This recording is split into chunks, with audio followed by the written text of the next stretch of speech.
Salut tout le monde, c'est Maxwell FCB. Aujourd'hui, on se retrouve très content, très heureux pour parler du PSG City. Que t'en penses de ce match au vu des derniers résultats des deux équipes? Opinel Ocho, Opinel Hate, ramène qui tu veux, Opinel blesse, agressif comme Matuidi blesse. Si je dois le faire, c'est que c'est pour le blé.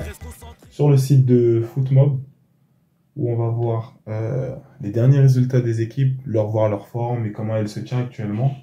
J'aimerais juste passer d'abord, tout doucement, sur le classement de la Ligue des Champions pour comprendre dans quelle situation douloureuse se trouvent les deux équipes.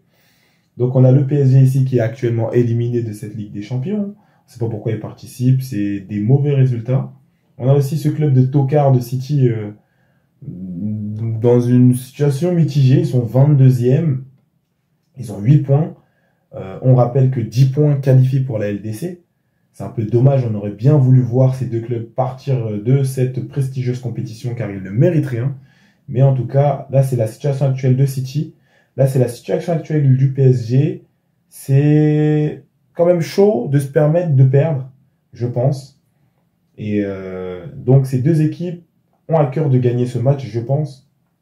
Ou du moins de sortir avec le nul, puisque 10 points qualifient. Ici, il suffit d'une victoire pour les deux, de 2 nuls pour City, et d'une victoire pour le PSG pour passer.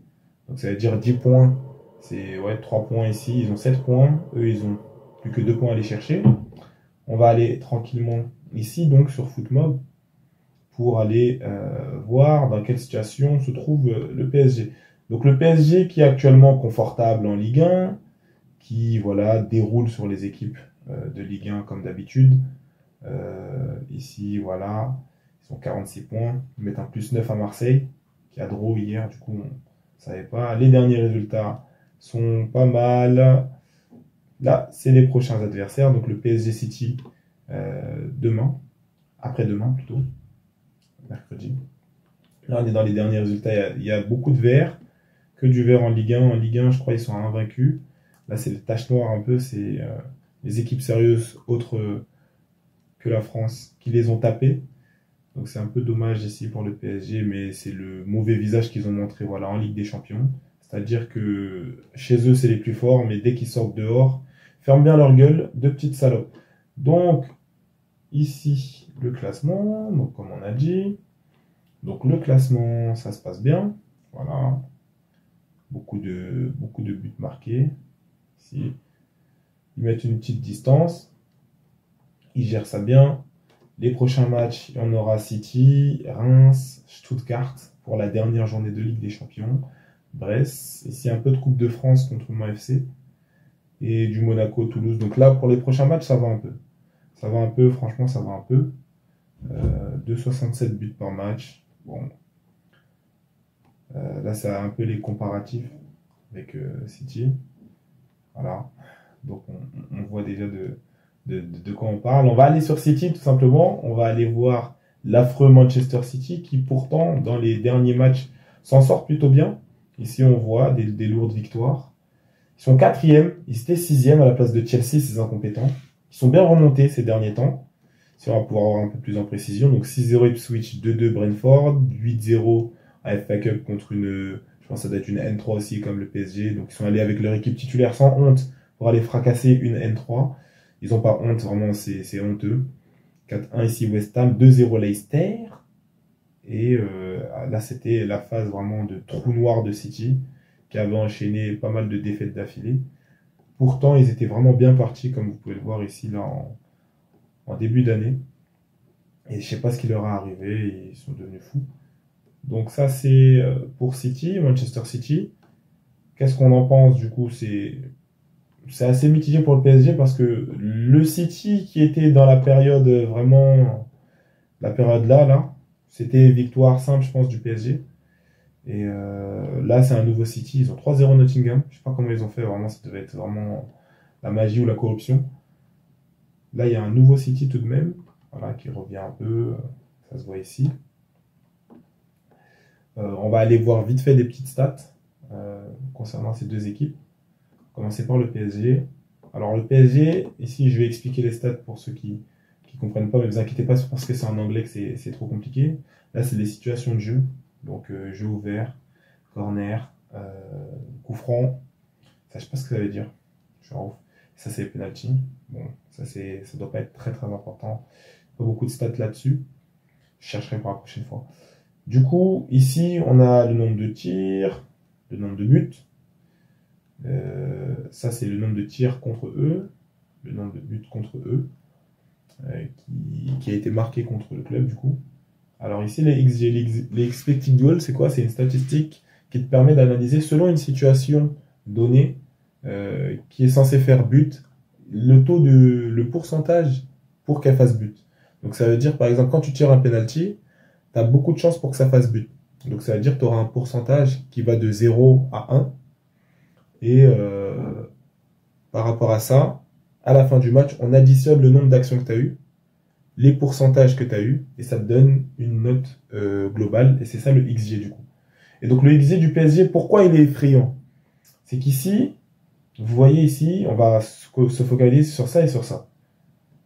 Ils ont marqué 41 buts, leur XG il a 5, 50, 42. Qu'est-ce que ça veut dire? Ça veut dire selon toutes les situations des matchs qu'ils ont joués, on a analysé avec des outils très poussés, des IA, etc., qu'ils auraient dû marquer 50 buts. Ils auraient dû marquer 50 buts. Donc ça veut dire que le PSG est une équipe qui a quand même marqué des buts, mais qui rate énormément. Et c'est les points comme ça qui se sont vus, par exemple, lorsqu'ils font les égalités bête-bête, Nantes, Auxerre, c'est des matchs remplis comme ça. Ça va être des matchs comme ça. Contre le Bayern München, on se souviendra de l'action de monsieur comment ça s'appelle, Zahir Emery, qui a un peu dévissé, mais le pire match vraiment du PSG, je pense que tous les supporters se souviennent, c'est la défaite contre l'Atlético Madrid. Ça, c'est vraiment un match qui est vraiment l'exemple pur de ces vauriens vraiment du PSG, c'est-à-dire que Guettet, voilà, ça parle du même, ça parle voilà, c'est ça. Donc ça veut dire que en bleu c'est le PSG, c'est effarant.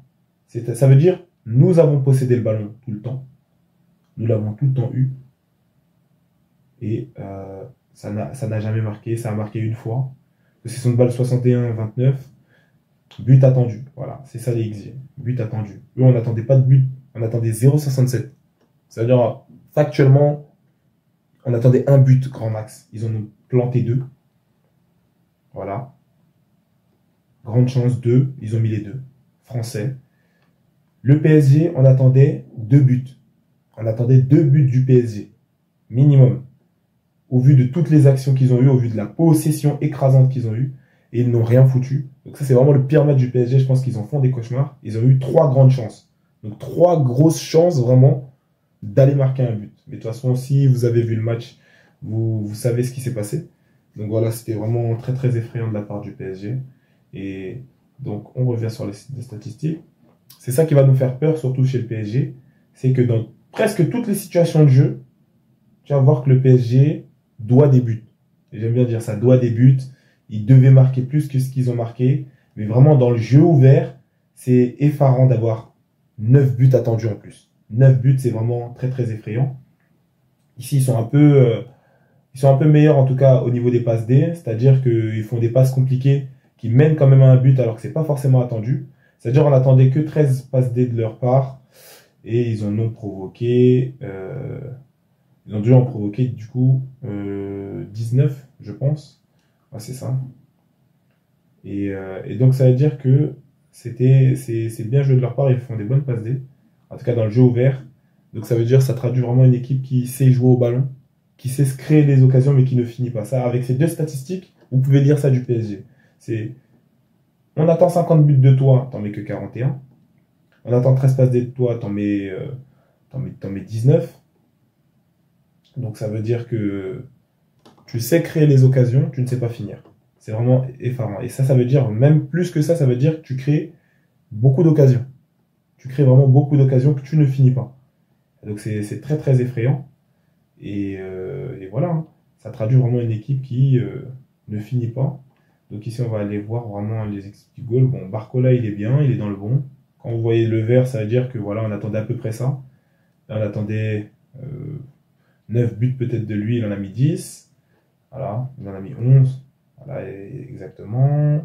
Lui, on attendait plutôt 8 buts, 9 buts, il en a mis 10. Donc voilà, donc ça c'est des gens dans le positif. Voilà. Et là, vous allez voir le gros trou noir du PSG. Donc là, tu as Barcola, Dembélé et Lee Kang-in qui sont dans le positif avec Vitinha. Et derrière, voilà. Ça, c'est des trucs effrayants. C'est à lui tout seul, c'est votre fameux 9. Hein. Voilà. On attendait 4 buts en plus. Là, ici, on attendait presque un but en plus. Un demi-but en plus. 2 buts et demi. C'est Colomani. Voilà. Vous avez bien fait le test à la Juve. Gonzalo Ramos. Aussi, on attendait plus de buts. Joao, un peu plus. Mais j'ai rien à dire. C'est vraiment mon G. Noé Mendes Savard. Désiré Doué. Voilà, donc ça c'est vraiment le point noir du PSG, c'est qu'ils savent créer des actions, mais ils savent pas marquer. Et donc ça va être un point noir vraiment pour le match contre City. City, on va aller voir leur situation. Alors City qui, eux, alors globalement, en XG, ils sont dans le vert, mais tout doucement, tout doucement. Hein. C'est-à-dire vraiment, on attendait juste un petit but en moins. Ils en ont mis un tout petit peu plus. Derrière, voilà, dans des autres situations de jeu que le jeu ouvert, parce qu'on sait que City, c'est une équipe de possession qui aime garder le ballon, qui aime posséder la balle. Donc, dans les autres situations que les situations ouvertes, toutes les autres situations, ils sont en déficit directement. Par contre, ils sont beaux dans les assists attendus, ils sont bien dans le positif. Voilà, donc ça, c'est pas mal de la part de City. Donc, ça veut dire que déjà, c'est une équipe qui possède la balle. Voilà. Et donc c'est intéressant de voir deux équipes qui possèdent le ballon s'affronter. Il y aura une bonne bataille pour la possession dans ce match-là. Et derrière, on a une équipe qui arrive à être juste, en tout cas en situation de jeu ouvert, qui ne sera pas forcément très effrayant dans les autres situations de jeu, corner, coup franc, ou même voire même penalty. Donc c'est très possible qu'il rate. C'est quelque chose de décevant. Mais derrière, dans le jeu ouvert, généralement quand il se crée une action, ils finissent. Derrière, ils ont 38 buts. C'est un peu moins que le PSG, qui en a 41. Mais c'est un peu à côté. Et au vu vraiment des dernières performances, comme on dit, où City vraiment s'est déchaîné contre les équipes pour, je pense, effrayer le PSG, c'est un bon message que tu envoies. Quand tes derniers résultats, bon, à part le 2-2 contre Brentford, parce que voilà, c'est un club un minimum géré, un minimum sérieux, c'est 6-0, 8-0, 4-1, 2-0. Est-ce qu'on peut en avoir plus? On peut en avoir plus. Et là, c'était votre trou noir. Donc vraiment, vous revenez, vous sortez la tête de l'eau et vraiment pour aller se battre, pour aller chercher du mieux. Du coup, pour l'analyse plus poussée, je vais vous laisser avec un petit invité surprise. C'est à toi, l'invité. Donc ouais, merci Maxwell FCB de me léguer la parole et de m'inviter sur ta chaîne. Franchement, c'est un plaisir. Donc moi, je vais me présenter brièvement. Hein. Donc moi, c'est Don Pedro sur TikTok. Notamment, Maxwell, il vous mettra tous mes réseaux affiliés. Notamment mon lien TikTok, là où je suis le plus actif. Donc moi, ça va être un peu du PRVMM. Hein. On va analyser un peu l'actu foot. Et plus particulièrement celle du PSG. Mon club de cœur. Hein. Je suis partant du PSG. Donc voilà ce que vous pouvez retrouver en tout cas un peu sur ma chaîne. Pour ce qui est d'aujourd'hui, un petit avant-match là, une petite perspective un peu sur ce PSG City. Gros match. PSG City mercredi 21h. PSG City, on est sur deux équipes, que ce soit le PSG ou City, qui sont sur les dernières journées, sont pas mal de victoires. On a premièrement un PSG qui enchaîne en Ligue 1 et en Coupe de France. Double victoire contre Monaco et Lens, qui revient bien, qui marque des buts, contrairement à des mois passés, notamment au début de saison. Là, sur les derniers matchs, notamment depuis l'initiation de Doué, titulaire, c'est pas que Doué, mais en tout cas depuis que Doué est rentré dans cet effectif-là et a enchaîné, on voit un effectif beaucoup plus, j'ai pas envie de dire tueur, parce que ça pourrait être encore mieux, mais en tout cas qui met des buts, qui marque des buts, contrairement au début de saison, comme j'ai pu le dire. Donc ça, c'est bien. Donc sur une vraie dynamique, le PSG a 10 points d'avance sur l'OM encore en Ligue 1, l'OM qui a flotté contre Strasbourg. Du côté de City, ça va mieux, après une période très très très compliquée en novembre, je crois. Ça va mieux depuis décembre, mais notamment là depuis Leicester. Ils ont enchaîné Leicester, West Ham, Salford City, je regrette en même temps, hein, en FA Cup, un petit nul contre Brentford, une belle équipe, et un 6-0 ce week-end contre Ipswich Town, pardon, le 16e ou 17e de PL. Donc vraiment, on est sur deux équipes qui sont à la croisée des chemins, notamment par rapport à la situation en Ligue des Champions. Manchester City qui est 22e, le PSG qui est 25e, donc deux équipes de mastodontes qui n'ont en réalité rien à faire là. Donc c'est très compliqué pour eux. Mais à vrai dire, de mon avis, de ma perspective, je pense que c'est un match qui n'est pas si important que les gens le disent. parce que franchement, c'est deux équipes qui, si ils viennent chercher ce nul-là, iront se qualifier en J8, que ce soit pour le PSG à Stuttgart ou pour City contre Bruges. Donc pour moi, c'est pas le choc que tout le monde parle en termes d'affiche, oui, mais en termes de perspective en termes de match game changer, ça allait pas. Je crois que il suffit que vous alliez sur le site de la Champions. Il y a un simulateur un peu pour voir les qualifications, etc., pour simuler un peu combien de points il faut pour se qualifier top 8, top 24. Il faut 10 points. Donc c'est ce que peuvent faire ces deux équipes-là en gagnant leur match en J8. Donc pour moi, c'est pas un match aussi important que cela. Au niveau de la texture du match en elle-même, franchement, j'attends quand même ce match-là. J'attends quand même ce match-là pour cette confrontation, pour ce duel tactique entre Pep et Luis Enrique. Comme j'attendais aussi le choc entre l'année dernière en quart de Ligue des Champions entre Luis Enrique et Xavi. Vous connaissez Luis Enrique, je connais très bien mon gars, qui veut vraiment prouver, qui veut vraiment démontrer qu'il est vraiment, comment dirais-je, celui qui a la source à ce jeu à la barcelonaise. Donc je connais Luis Enrique, demain il va vouloir avoir le ballon, il va vouloir étouffer City. Et Pep, qu'on a souvent qualifié de dogmatique, qui, je pense, va vouloir s'adapter, qui va s'adapter. Je dirais pas qu'il va devoir s'adapter au PSG de Luis Enrique. Pep, c'est quand même un grand coach, on va le respecter. Mais je crois que Pep, mercredi, peut venir et se dire que voilà, il va laisser le ballon à Paris, mais sur le peu de... Même si City aura quand même le ballon, mais sur les situations que City aura, être tueur et être létal. Donc je vois un match un peu... Au début, je voyais quand même un match assez serré où les deux équipes se regarderaient. Un petit nul, où les deux joueraient un peu à la baba. Alors on connaît les deux équipes, City ou le PSG, Pep ou Luis. Ça viendrait jouer la baba au Parc des Princes. Ça ferait tourner devant la surface. Mais au contraire, j'ai repensé au match, comme je vous ai dit auparavant, au match au Parc. Alors souvenez-vous du 3-2 que le Barça vient faire au Parc des Princes en quart de finale aller de Ligue des Champions. Je vois un match un peu pareil. Un peu olé olé. Un peu généreux en but. Je vois un 3-2, voire un 4-2 pour Paris demain. Un très très gros résultat du coup pour le PSG. Je sens ça. Si Paris étouffe bien le PSG, notamment avec cette absence-là de Rodri, qui leur fait mal depuis le début de saison, parce que voilà, dans les ressorties de balles, Rodri, on le connaît. Donc si le PSG presse bien, si le PSG maximise ses XG, marque les buts quand il faut, n'en concède pas trop, hashtag Donnarumma, parce que on connaît. Franchement, demain, Paris peut faire un très très gros coup. Donc franchement, 3-2 ou 4-2 pour le PSG demain, c'est mon pronostic. Donc en tout cas, merci vraiment Maxwell FCB pour l'invitation sur ta chaîne. Et comme j'ai pu dire, n'hésitez pas vraiment à venir regarder un peu mon travail sur TikTok. Donc Don Pedro. Et voilà. À plus les gars. Moi, personnellement, au début, j'aurais dit 3-0 PSG. Mais j'avoue que ça va être compliqué. Il y a un petit prono qui peut nous être mis ici. Le PSG est quand même vu gagnant. 39%, City à 36%, le draw à 24%. C'est à côté. Hein. Mais City montre des bons résultats. Après, j'ai envie de te dire, City montre des bons résultats contre des équipes qui ne valent rien. Leicester, ça ne vaut rien. C'est 19e, voilà.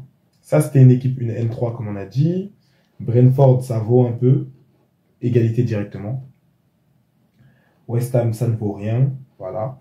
Et Ipswich, ça ne vaut rien. Donc, est-ce qu'on peut dire que les résultats de City ne veulent rien dire puisqu'ils n'ont pas eu encore un gros test? Le gros test, ça sera contre le PSG.